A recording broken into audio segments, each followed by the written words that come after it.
Nós vamos abrir, irmãos, a palavra de Deus na carta aos Hebreus, capítulo 9, versos 27 e 28. Hoje à noite eu gostaria de falar a respeito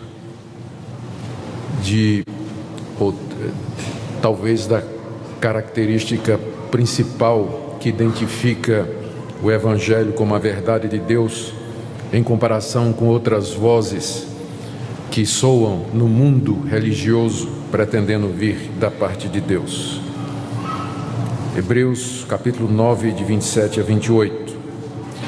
E assim como aos homens está ordenado morrerem uma só vez, vindo depois disso o juízo, assim também Cristo, tendo se oferecido uma vez para sempre para tirar os pecados de muitos, aparecerá segunda vez sem pecado aos que o aguardam para a salvação.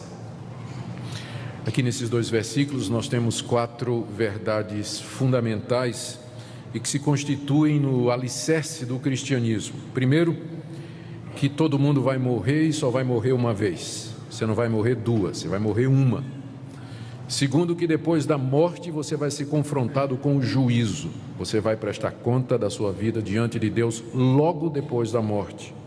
Terceiro, está no verso 28, da mesma forma que nós morremos uma vez e depois disso vem o juízo. Terceiro, Cristo morreu uma única vez para tirar os pecados de muitos.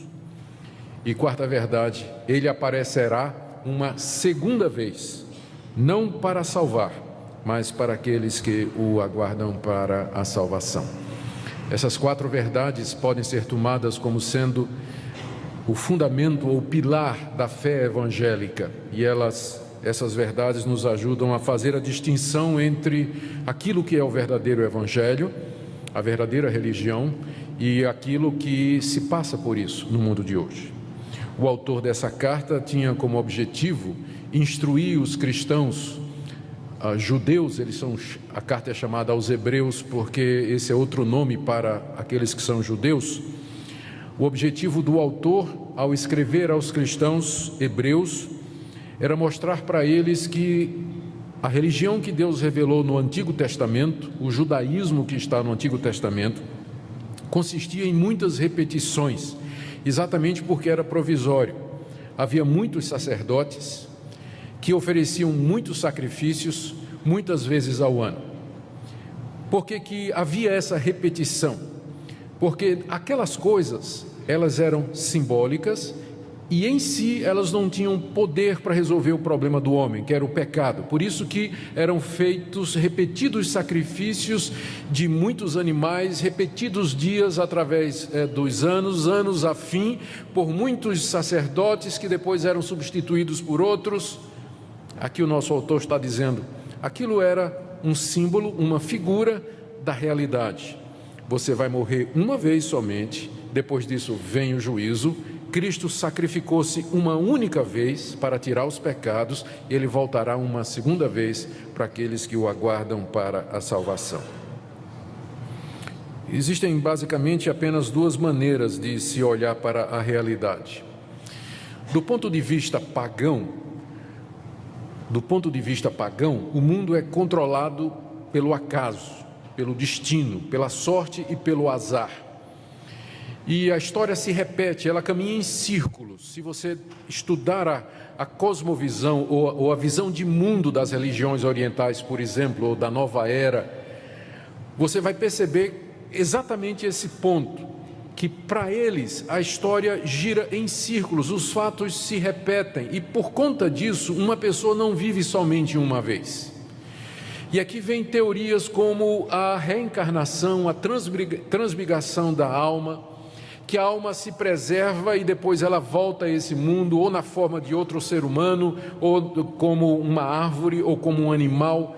Essa ideia da eternidade da alma e da sua perpetuidade dentro da história, ou seja, ela nunca tem fim, nunca tem um ponto final, é característico dessas religiões. E nós encontramos isso aparentemente até dentro do cristianismo, porque, que eu não considero, mas o espiritismo se considera cristão e ele ensina exatamente isso. que uma pessoa não morre só uma vez, mas muitas, porque ela morre e depois ela reencarna, e morre de novo e reencarna. A outra visão de mundo é de que há um Deus que tem um plano para a história. A história tem um começo, um meio e ela se encaminha para o fim. E nós estamos inseridos nessa história. Nós também tivemos um começo, temos uma existência e ela aponta para uma realidade final. E é nessa perspectiva que o cristianismo se insere e nos chama e nos alerta de que o tempo é agora e que o momento é aqui, que nós vivemos uma vez e que nós temos que usar essa vez da maneira correta, porque nós não teremos uma outra oportunidade. É nesse ponto que o cristianismo é diferente de outras religiões, porque ensina essa realidade. Aos homens está ordenado morrer uma vez, depois da morte vem o juízo. A redenção está num ato único feito por Jesus Cristo para nos salvar, e a história se encaminha para o seu fim com a vinda de Jesus Cristo, que vai aparecer uma segunda vez para aqueles que o aguardam para a salvação.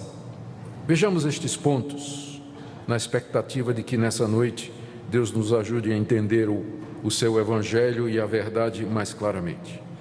O primeiro ponto está aí no verso 27, aos homens está ordenado morrer uma vez, só uma vez. Quem é que ordenou isso? Deus. Deus ordenou que os homens morressem. Deus ordenou que os homens morressem. Quando Deus criou o homem à sua imagem e semelhança, o colocou sob teste no jardim e o avisou: você pode comer de todas as árvores do jardim, mas dessa árvore do conhecimento do bem e do mal, você não vai comer, porque no dia em que você comer, você vai morrer.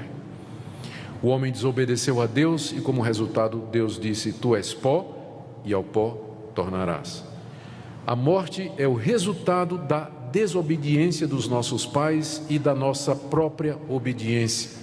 Nós fazemos parte de uma raça que está debaixo dessa ordenação de Deus, todos nós, porque pecadores, filhos de pecadores, membros de uma raça pecadora, estamos debaixo do salário do pecado, que é a morte. Você vai morrer e eu vou morrer. É o Altíssimo que determinou isso. A morte põe fim à nossa existência nesse estado aqui nesse mundo. É Deus que fez assim,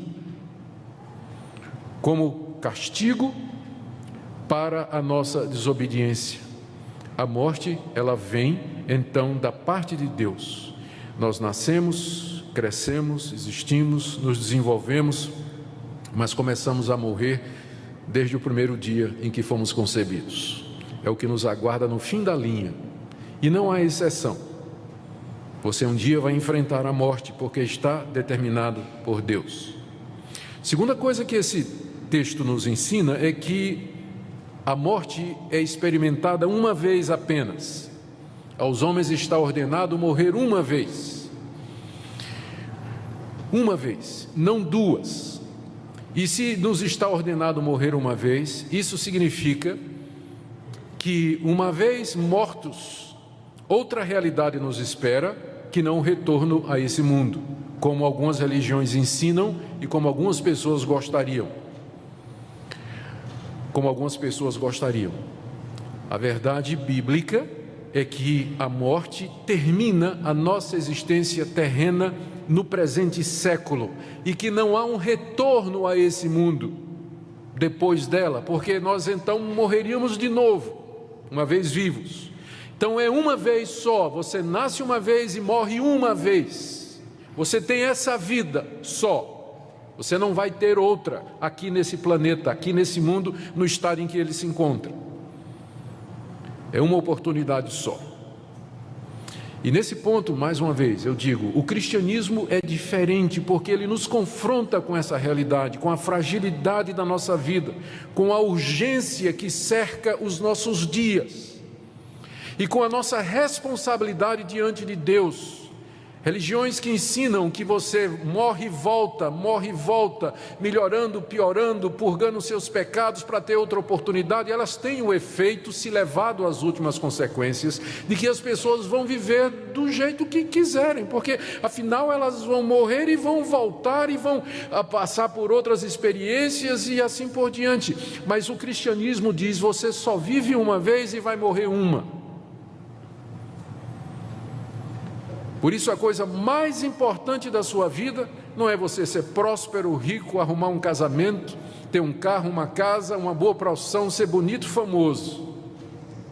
Não, a coisa mais importante da sua vida é se preparar para esse momento em que sua existência terrena haverá de cessar aqui. Porque o segundo ponto aqui que se segue a esse, e que é fundamental no cristianismo, é o que está aqui nesse verso, que vem em seguida, que diz que depois da morte vem o juízo. Eu sei que tem muita gente que gostaria que isso não fosse verdade, e por isso há tantas alternativas a isso ensinadas aí. Há pessoas que dizem que depois da morte acabou. Essa é a visão materialista, naturalista de mundo. Só há duas opções: ou a verdade última e fundamental é um Deus que criou todas as coisas e que o mundo existe pelo seu querer e pela sua vontade, e nós nos relacionamos com Ele. Ou a realidade última e final é a matéria, que também é eterna. E nesse caso não existe um plano, não existe um propósito. O universo é um caos, ele não vai para lugar nenhum, não há intenção nenhuma. O universo é frio, indiferente para nós. Tem gente que segue o caminho do naturalismo e do materialismo ateísta e vai querer dizer que a vida é aquilo que você vê, que nós somos apenas o resultado de processos químicos, que amor, alegria, pensamento, consciência é apenas resultado de interações químicas do nosso cérebro. O cérebro goteja pensamentos como o fígado goteja a bilis, já dizia um ateu. Tudo é químico. Tudo é matéria.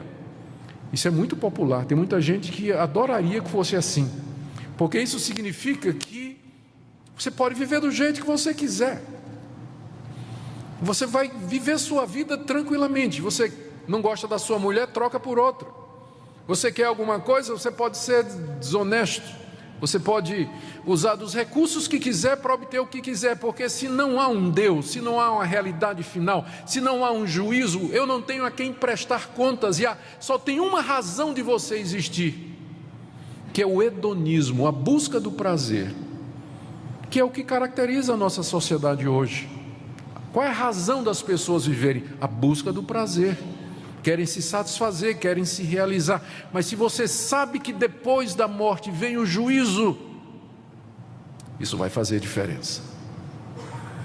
Eu sei que também tem gente que diz: não estou dizendo que depois da morte acabou, mas a gente entra assim num sono, não é? A gente vai dormir até o final dos tempos. Eu não vejo a Bíblia ensinando isso, embora a Bíblia se refira à morte como às vezes o sono, mas é simplesmente por causa da semelhança que há entre uma pessoa morta e uma pessoa que está dormindo.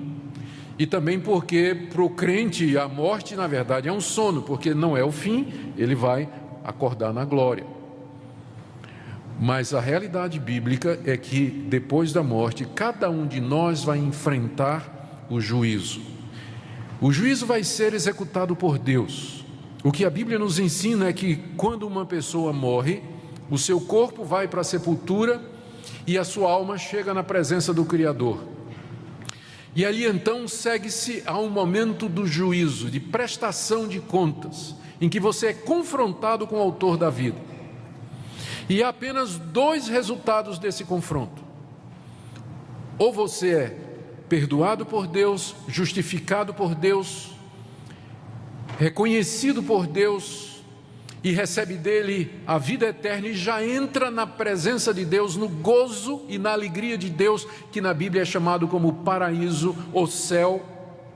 Ou então você será reprovado por ele, condenado por ele, pelos seus pecados, pelos seus atos de impureza, cometidos por pensamentos, palavras e obras, dos quais Deus tem pleno conhecimento de todos eles, e que serão trazidos diante de você, expostos como razão da sua condenação.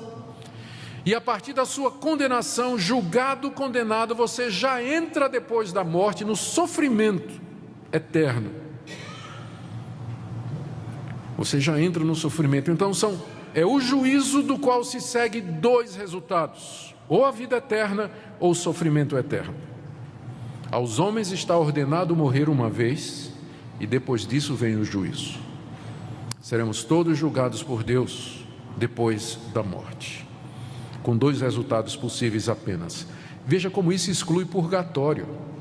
A Bíblia não tem lugar para purgatório. A ideia de que depois da morte, se você cometeu alguns pecados que são mais leves do que outros, você vai sofrer nesse lugar para purgar os seus pecados, para depois entrar para o céu. Não tem chance nenhuma depois da morte. Purgatório não é ensinado na Bíblia. Também a Bíblia não ensina que você vai ficar vagando, que sua alma vai ficar vagando, que você vai ficar vendo seus familiares, você vai poder de alguma forma se comunicar com ele através de médiuns, como diz o Espiritismo. Coisa nenhuma. Depois da morte você vai dar de cara com o Criador de todas as coisas, com o Altíssimo, Todo-Poderoso, diante de quem sua vida será exposta e a quem você há de prestar contas. E quem poderá escapar? Quem poderá escapar ao juízo de Deus? Um Deus que conhece o que eu penso, sabe o que eu falo e vê o que eu faço. Um Deus que me conhece no recôndito da minha casa, conhece os meus pensamentos mais secretos, as intenções e motivações do meu coração. Quem pode ficar em pé diante desse Deus? E é aqui que entra a terceira verdade e que torna o cristianismo tão distinto das outras religiões. Diz aqui o verso 28: assim também, da mesma forma que aos homens está ordenado morrer uma vez e depois disso segue-se o juízo, assim também Cristo, Jesus Cristo, tendo se oferecido uma vez para sempre para tirar os pecados de muitos. Vamos parar aqui. Essa é a terceira verdade, e que vem na sequência das outras duas. Depois da morte, nós morremos uma vez, e depois da morte vem o juízo. Quem é que pode escapar do juízo de Deus? Ninguém. Nem vocês, nem eu. Não há ninguém aqui, nunca houve e não haverá, que cumpra a lei de Deus, a vontade de Deus, as determinações de Deus, de maneira tão absoluta e perfeita que Deus o aceite como justo com base nesse cumprimento. Todos nós quebramos a lei de Deus, todos os 10 mandamentos, do primeiro ao último, por pensamentos, palavras e por obras, nossa vida toda, toda a vida. Não há um justo, um sequer. Não há quem entenda, não há quem busque a Deus, pois todos pecaram e carecem da glória de Deus. Como enfrentar o juízo de Deus? A resposta é essa: que esse Deus, que é juiz de todos os homens, na sua misericórdia, Ele enviou seu Filho Jesus Cristo, de acordo com o verso 28, que se ofereceu uma vez para sempre para tirar os pecados de muitos. Aqui você tem a diferença fundamental do cristianismo para as outras religiões. Nas outras religiões, o homem é o salvador de si mesmo. Pode pegar todas elas, pode comparar todas elas, religiões orientais, o hinduísmo, o islamismo, o budismo, todas elas vão lhe dizer a mesma coisa. As seitas cristãs vão todas elas dizer a mesma coisa: o homem é o salvador de si mesmo. Ou então, numa versão mais moderada, o homem coopera com Deus na sua própria salvação. Deus dá um passo e o homem tem que dar o outro. E cita até um versículo que diz: está escrito, faz por ti que eu te ajudarei. Eu não me lembro de ter lido isso na minha Bíblia, né? O bom filho Deus ajuda. Eu vi isso na traseira do caminhão, nunca vi na Bíblia não. Mas é essa a diferença. O homem é o seu salvador. Se ele seguir preceitos religiosos prescritos pelos gurus e sacerdotes dessas religiões, se ele se esforçar ao máximo para praticar a justiça, a verdade e o bem para com o próximo, se ele fugir de tudo aquilo que desagrada a divindade e conseguir se manter nessa posição, ao morrer, Deus vai pesar na balança as boas obras que ele fez contra as obras erradas, e se por acaso as obras boas que ele fez forem mais pesadas do que as obras más, então ele entrará no paraíso. De maneiras diferentes, é isso que essas religiões ensinam, que a salvação é alguma coisa de baixo para cima, é o homem que tem que agradar a Deus e fazer alguma coisa para merecer ser recebido por Deus. O cristianismo é completamente diferente. Ele já começa dizendo assim: você pode tentar, mas você não vai conseguir. Você está ordenado a morrer uma vez por causa dos seus pecados, e depois disso você vai ser julgado. Não há um justo nenhum sequer. O cristianismo, como exposto na Bíblia, ele não nos passa uma falsa impressão a respeito de nós mesmos. Deus não tem o menor interesse em nos agradar, dizendo assim: vocês são todos bonzinhos. Deus olha para nós e nos vê pecadores da cabeça aos pés, cobertos de chagas, imundos, trapos de imundícia. Acabamos de ler na nossa liturgia, no profeta Isaías, as nossas obras, as melhores delas, são como trapos da imundícia. A expressão trapo de imundícia é uma tradução, é um eufemismo, é uma tradução que visa não chocar, mas eram os panos que eram usados pela mulher quando estava menstruada. Trapos de imundícia. É isso que são as nossas boas obras diante de Deus, diz o profeta. Por isso, no cristianismo, o movimento é diferente. Não é o homem subindo para Deus, mas é Deus vindo ao encontro do homem. Por isso o profeta pergunta: quem é Deus semelhante a ti? Quem é Deus semelhante a esse Deus que vem ao encontro de pecadores como nós? E ele veio na pessoa de Cristo. Foi por esse motivo que Jesus Cristo encarnou, nasceu, viveu. Foi por esse motivo que ele se deixou levar à cruz pela traição de Judas e sob o poder de Pôncio Pilatos. Porque, na verdade, aquilo que para os homens parecia a execução de um criminoso comum, era, na verdade, o ato redentor de Deus. Era Deus salvando pecadores. Era o Filho de Deus se oferecendo, como diz o texto, para tirar os pecados de muitos. De que maneira isso aconteceu? Na cruz do Calvário, Jesus Cristo recebeu a devida punição para os nossos pecados, nos estertores mortais, na dor que ele sofreu, a ponto de dizer: Deus meu, por que me desamparaste? Até o momento em que ele morreu de fato e de verdade. Ele experimentou a morte de maneira real. Essa morte para a qual nós estamos ordenados, Cristo a experimentou. E ao fazer isso, ao tomar o nosso lugar na morte, Ele é o nosso Redentor. Note que o texto diz que Ele apareceu para tirar o pecado de muitos, não é de todos, embora eu sei que tenha gente que diga isso, mas Ele apareceu para tirar o pecado de muitos, porque aos que não querem, aos que não vão crer, aos que não vão se arrepender, aos que vão acreditar que são bons o suficiente para merecer de Deus alguma coisa, aos que vão continuar na teimosia do seu caminho, e no dia do juízo, após a morte diante de Deus, eles serão confrontados pelos seus pecados e com o fato de que nunca fizeram coisa alguma para merecer de Deus clemência, misericórdia, compaixão. E o que lhes espera é o sofrimento eterno, sem fim. Eras e eras de sofrimento, de dor, de trevas. A Bíblia descreve como sendo um lugar onde há choro e ranger de dentes, onde o verme nunca morre e o fogo nunca se apaga. Por isso que o cristianismo é tão urgente. Você morre uma vez só e você não sabe quando isso vai acontecer. Por isso o dia é agora, o momento é hoje. Porque você não vai viver outra vez, você não vai ter outra chance. A coisa mais importante da sua vida é você resolver o problema do pecado diante de Deus. Cristo apareceu uma única vez. Deus já realizou o ato fundamental da redenção, já foi feito há 2000 anos atrás, quando Ele morreu na cruz pelos nossos pecados. A quarta verdade aqui é que Ele aparecerá uma segunda vez, porque Ele não ficou morto.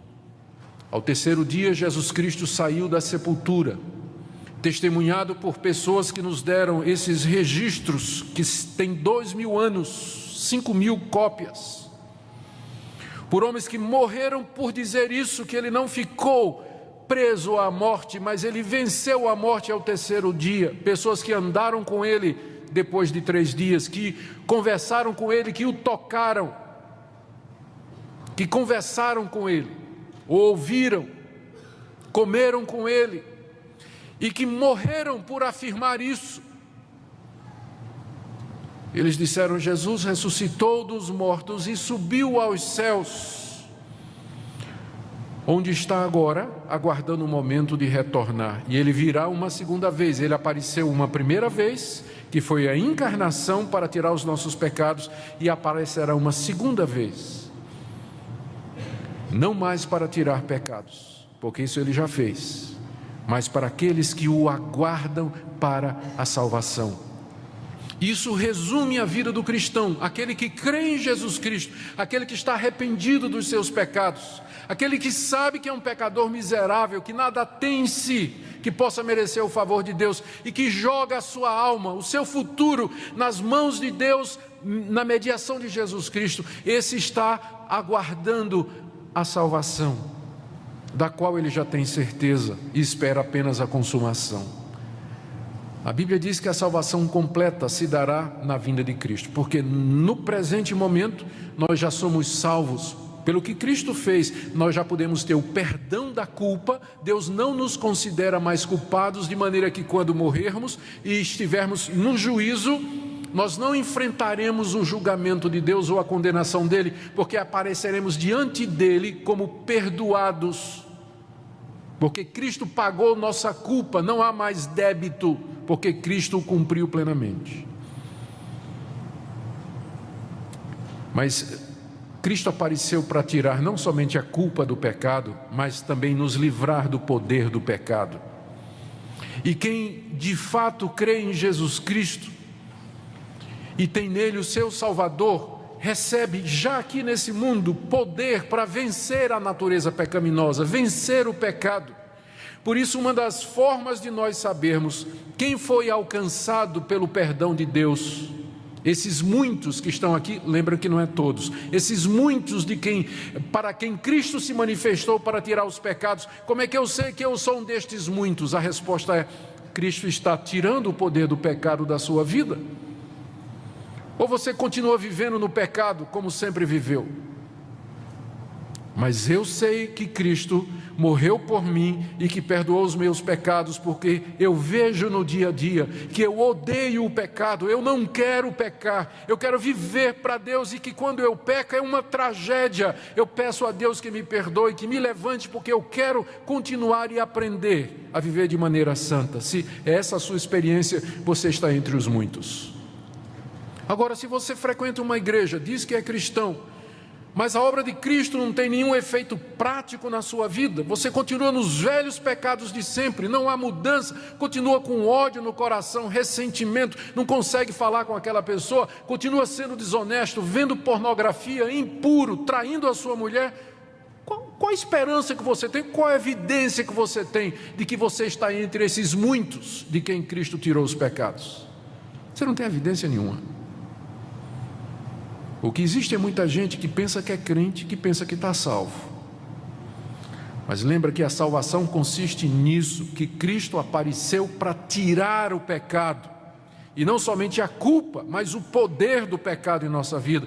E finalmente, quando Ele vier em glória, Ele vai tirar a presença do pecado do nosso coração, vai transformar o nosso corpo de sofrimento no corpo glorioso igual ao dele, pela ressurreição dos mortos ou pela transfiguração, pela transformação, quando Ele vier, dos que estiverem vivos. e aí a salvação estará completa. Como está você nessa noite? O que é que você pensa de tudo isso? Será que nessa noite você poderia dizer: de fato eu creio que sou um pecador, eu sei que eu vou morrer uma vez, eu sei que vou me encontrar com Deus depois da morte, mas eu sei também que Cristo morreu por mim, que Ele apareceu para tirar os meus pecados, e eu vivo aguardando o seu retorno para a plena salvação. Você pode dizer isso nessa noite? Se você pode dizer isso nessa noite, eu bendigo a Deus pela sua vida, dou graças a Deus por você, dou graças a Deus pela misericórdia de Deus em salvar pecadores como eu e como você. Mas se você está incerto nessa noite, se você não tem certeza disso, ou se você não tem a menor ideia do que eu estou falando, mas nessa noite Deus falou ao seu coração, e você sabe que você precisa resolver o problema do pecado na sua vida, eu queria lhe convidar nessa noite a que você creia em Jesus, o Filho de Deus, que você se arrependa dos seus pecados, que você busque a Deus e que você sem condição se entregue a Deus e diga: Deus, eu sei que depois da morte vem o juízo, e eu sei que se eu for levado ao teu tribunal eu serei condenado. Tenha misericórdia de mim pelo que Cristo fez na cruz, perdoa esse pecador e me recebe como teu filho. Você não quer fazer isso hoje? Eu queria convidar vocês todos a se colocarem em pé, e nós vamos orar nesse instante.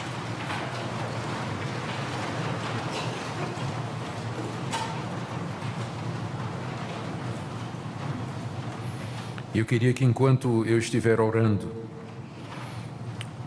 você coloque sua vida nas mãos de Deus, como pecador, reconhecendo que não tem mérito nenhum, que já ofendeu demais a Deus com seus pecados, mas sabendo que esse é um Deus gracioso e bom, que em Cristo Jesus oferece perdão.